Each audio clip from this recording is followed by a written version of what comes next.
Everybody, ito na naman po ang inyong Agilang Gala. At dito naman tayo gumala sa Infinity Farm.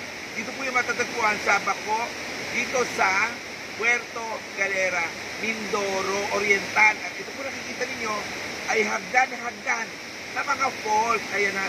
Yung iba po, alitong sila pa man-made, pero most of them ay natural. Spring water. Ang tubig po ay super crystal clear. Para po kayong naliligo sa mineral water. Pag lubog niyo sa ilalim, kitang-kita ninyo yung mga hindi nyo pa nakikita sa katabi ninyo. Ganun kumongga. Dito sa Infinity Farm, ang entrance po ay 200 pesos only. Discounted. Kung kayo kagaya kong PWD, o kaya naman po ay malapit po ng kagaya sa senior citizen. Pasya na po kayo. Infinity Farm dito po sa Mindoro Oriental. Ang ganda, super fresh para kayong naliligo sa mineral water.